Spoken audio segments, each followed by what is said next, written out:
Praise the lord. మా ప్రభు రక్షకుడైన ప్రశస్తమైన నామములో మీ అందరికీ ప్రేమపూర్వకమైన వందనాలు తెలియచేస్తున్నాం.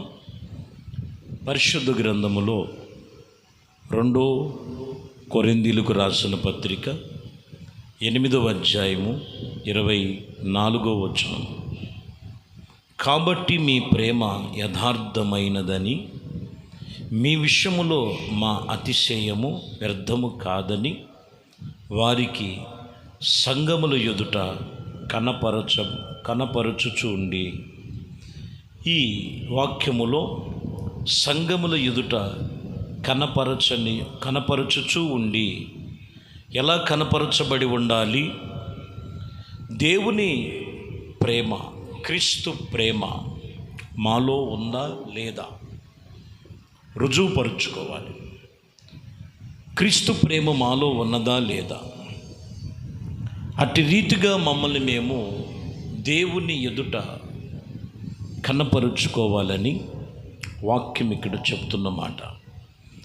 కాబట్టి ప్రియ సహోదరి సహోదరులారా, ఈరోజు ప్రభు ప్రేమ మనలో ఉన్నదా లేదా అనేది మనము ఎలాగ కనపరుచుకోవాలంటే, సంఘములో అతిశయించువాడు దేవుని యందు అతిశయించాలి, వ్యర్థము కాకూడదు.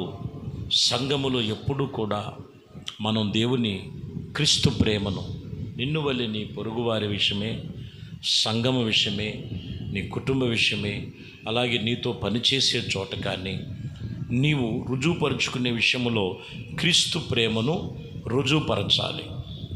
ఎందుకంటే ఒక మాట ఉంటుంది, దైవజనుడు పౌలు తిమోతికి రాస్తూ, 1 తిమోతికి రాసిన పత్రిక 6వ అధ్యాయం 12వ వచనం, విశ్వాస సంబంధమైన మంచి పోరాటము పోరాడుము, నిత్య జీవమును చేపట్టుము, దాన్ని పొందుటకు నీవు పిలవబడితివి, అనేక సాక్ష్యముల ఎదుట మంచి ఒప్పుకలు ఒప్పుకొంటివి. మనము ఒప్పుకొనినటువంటి వాటిని ఒప్పుకొంటిమి, రూఢీపరుచుకోవాలి అంటే రుజువు చేసుకోవాలి. ఏ విషయములో మనం వెళుతున్న మార్గములో పౌలు గారు అంటాడు, విశ్వాసముతోనే నేను నిలిచి ఉన్నాను, విశ్వాసమునకు మంచి పోరాటమే పోరాడాడు. ఈ విశ్వాస జీవితంలో ఎన్నో ఒడిదుడుకులు వచ్చినాయి, ఎన్నో శ్రమలు వచ్చినాయి, ఎన్నో ఇబ్బందులు వచ్చినా నేను ఎక్కడ విడిచిపెట్టలా. నిత్య జీవం పొందుటకు దాన్ని పిలిచినటువంటి దేవుని ఎదుట అనేకులకు మంచి మనస్సాక్షి కలిగి ఒప్పికలు ఒప్పుకున్నాను. ఆ ఒప్పుకున్న తీర్మానం చేసుకున్న మనము రూఢీగా రుజువు చేయాలి దాన్ని. కొంతమంది ఒప్పుకుంటారు, ప్రభు నద్దకు మేము నడుస్తామని. కొన్ని గాలికి సంబంధించినటువంటివి గాలి కొట్టినట్లుగా, కొన్ని సమాధానం లేనిది, అసమాధానాల మధ్యలో నానా విధమైన పరిస్థితులు కొన్నిసార్లు ఎదురైనప్పుడు ఒప్పుకున్నటువంటి ఆ తీర్మానాలు పక్కన పెట్టకూడదు. దేవునికి స్తోత్రం, హల్లెలూయా. నీవు పిలువబడినటువంటి పిలుపుకు తగినట్లుగా నువ్వు దేవుని సన్నిధిలో చాలా జాగ్రత్తగా అనుసరించి నడుచుకోవాలి. నువ్వు ఒప్పుకున్నావు దేవునితో నువ్వు నడుస్తానని. కష్టం వచ్చినా నష్టం వచ్చినా నువ్వు చూడాల్సింది కష్టం నష్టాన్ని కాదు, కానీ విశ్వాసాన్ని కలిగి ఉండవు. మంచి పోరాటం పోరాడు, ఒప్పిక ఒప్పుకున్నాను. ప్రభుతో మనము రూఢీపరుచుకోవలసిన ధన్యత అది. ఫిలిప్పీయులకు రాసిన పత్రిక 2వ అధ్యాయం 14వ వచనాన్ని చదువుతున్నాం. మీరు మూర్ఖపు వక్ర జనము వలె నిరపరాధులను, నిష్కలంకులను, ఇదిగో అనేటువంటి వాటి విషయంలో దేవుని కుమారులగుటకు మిమ్మల్ని పిలిచాడు. కానీ మీరు మూర్ఖులైన వక్ర జనము మధ్యలో ఎలా ఉండాలి? నిరపరాధులుగాను, నిష్కలంకులుగాను, నిర్దోషులుగాను దేవుని కుమారులని మీరు రుజువుపరుచుకోవాలి. ధనం ఇస్తే అబద్ధమాడి అక్రమంగా సంపాదించే ధనం కాదు, రుజువుపరుచుకోవాలి. గెహజీ ఎలీషా దగ్గర ఉన్నాడు. ఎలీషా చెప్పారు, మా దేవుడు మీది ఏది ముట్టకూడదని చెప్పారు. అవసరం లేదు మాకు నయమాను దగ్గర. కానీ గెహజీ మాత్రం బహుమానం కోసం పరిగెడుతున్నాడు. ఇక్కడ మీరు గమనించాలి, మనం ఎలా ఉండాలంటే నిర్దోషులుగాను నిష్కలంకులుగాను నిరపరాధులుగా ఉండటం రుజువుపరుచుకోవాలి. ధనం దగ్గరికి వచ్చేళ్ళకి తప్పిపోయి, కొన్ని బలహీనతల దగ్గరికి వచ్చేళ్ళకి తప్పిపోయి, కొన్ని శరీరేచ్ఛల దగ్గరికి వచ్చేళ్ళకి తప్పిపోవటం వలన దేవుని కుమారులని పేరు వారు తెచ్చుకోలేరు. దేవుడు కుమారులని పేరు ఎప్పుడు కలుగుద్దంటే వాక్యం చెప్తున్నమాట. అందుకే 15లో అంటాడు, ఫిలిప్పీలకు రాసిన పత్రికలో 2:15లో, సొనుగుళ్ళు సంశయాలు మాని సమస్త కార్యములు జరిగించండి. ఏమున్నాయంటే సొనుగుళ్ళు సంశయాలు.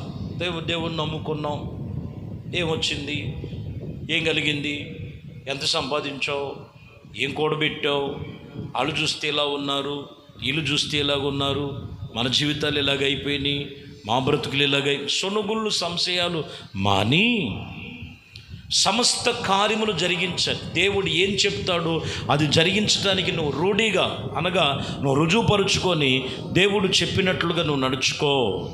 అప్పుడే అంటాడు 16, అప్పుడు అట్టి జనము మధ్యలో మీరు జీవవాక్యమును చేత పట్టుకొని లోకమందు జ్యోతుల వలె కనబడాలి.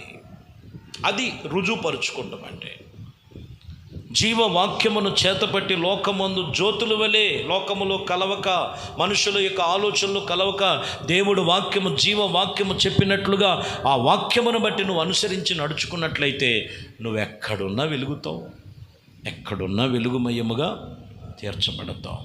దేవునికి మహిమ కలుగునగాక.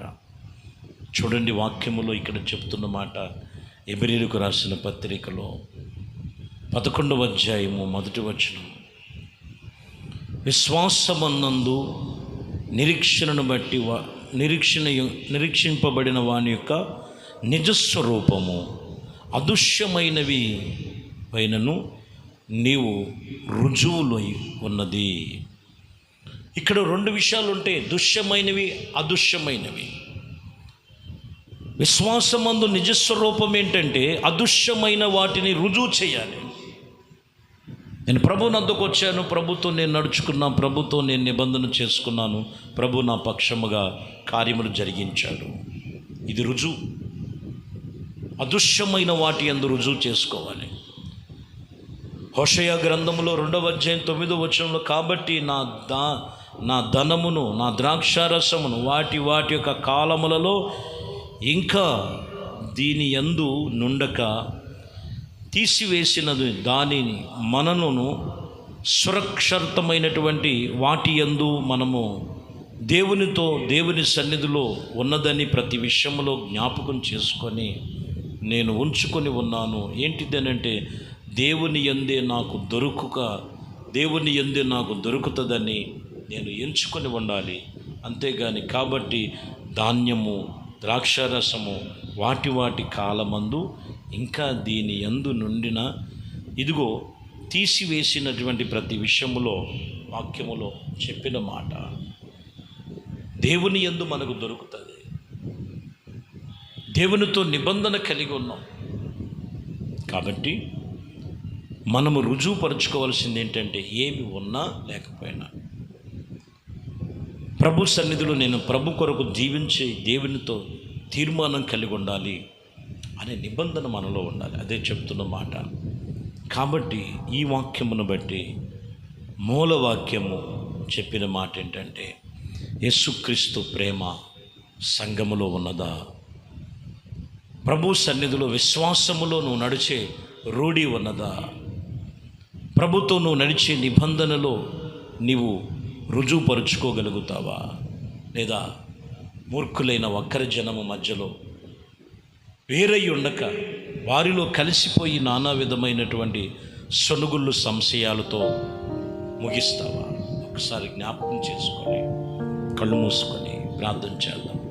మహాపరిశుద్ధుడా, ప్రేమ కలిగిన తండ్రి, దయగలిగిన మా ప్రభువా, ఎవరిలో ఏ సొనుగుళ్ళు సంశయాలు మాని క్రీస్తునందు విశ్వాసముతో నడుచుకునేటువంటి విషయములో రూఢీపరుచుకొని, ఆత్మీయతలోను సంఘములో ప్రతి విషయములో క్రీస్తు ప్రేమలో, తోటి సహోదరుల విషయములో, సంఘ పరిచర్య విషయములో నేను రూఢిగా ఆత్మీయతలో రుజువుపరుచుకునేటట్లు మీ కృపతో నింపి నడిపించమని, ప్రతి ఒక్కరు ఈ వాక్యమిని ప్రార్థన చేస్తున్న వారిలో దేవుని పిల్లలని రుజువు చేసుకునేటట్లు సమాధాన స్థితిలో మంచి మనస్సాక్షి కలిగి ఆత్మ సంబంధమైన ఫలముల చేత కృపతో నింపమని యేసుక్రీస్తు నామములు ప్రార్థించి వేడుకొనుచున్నాము తండ్రి.